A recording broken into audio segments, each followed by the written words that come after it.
আসসালামু আলাইকুম বরবা। এটা কিটা এটা বডি এটা নিবে আমি ওই যে বডি ওই যে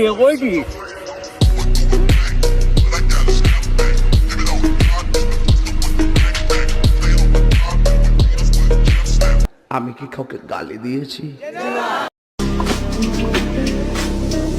গরিবের এটা কি হয়েছে?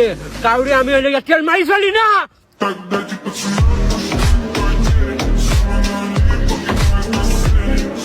নিঃসন্দেহে তুই ঠিক কথা বলেছিস। ওই যে একটা চাট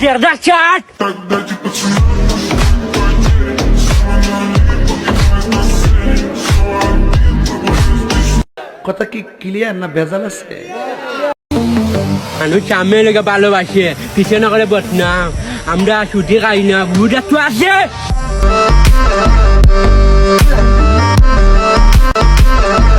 ঠিক বলেছ। তুমি কিতা ভাবছো আমার দাম নাই? তুমি খবর লইয়া দেখো, তুমি ওই লোক আমার লেভেলও না।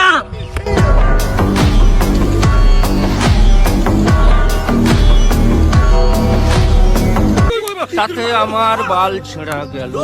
পরিবারের বড় ছেলে মানি আগুন।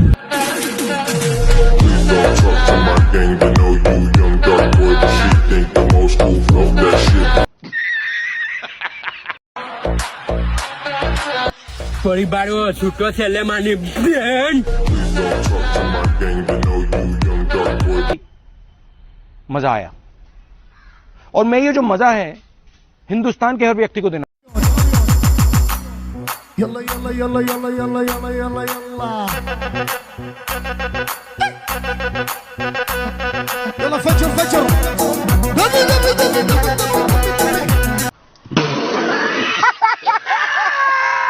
মামুনকে দেখে ফিদা হবে না এমন কোনো মেয়ে বাংলাদেশে নাই। ইভেন ইন্ডিয়া থেকেও অনেক মেয়ে ওকে অনেক নক করে। মামুনকে পছন্দ করবে না এমন কোনো ছেলেও নাই। ইভেন মেয়েরা ছেলেরাও ওকে দেখে একদম ফিদা হয়ে যায়। ও এতটাই সুন্দর, মাশাল্লাহ ও এতটাই সুন্দর একটা মানুষ। তো ওকে দেখে ইভেন ছেলেরাও বলে যে মাশাল্লাহ তুমি দেখতে এত সুন্দর, সামনাসামনি দেখলে একদম ও আসলেই রাজপুত্রের মতো। মানে রাজপুত্র তো একটা টার্ম মাত্র, কিন্তু গল্পের বইয়ে রাজপুত্র বলতে যেরকম বোঝায়, যেরকম সুন্দর, যেরকম কথা বলা স্টাইল, যেরকম ভঙ্গি, যেরকম চালচলন, ও সব কিছুই একদম রাজপুত্রের মতো। তো মেয়েরা অবশ্যই ওর জন্য ফিদা হবে, অ্যান্ড ছেলেরাও।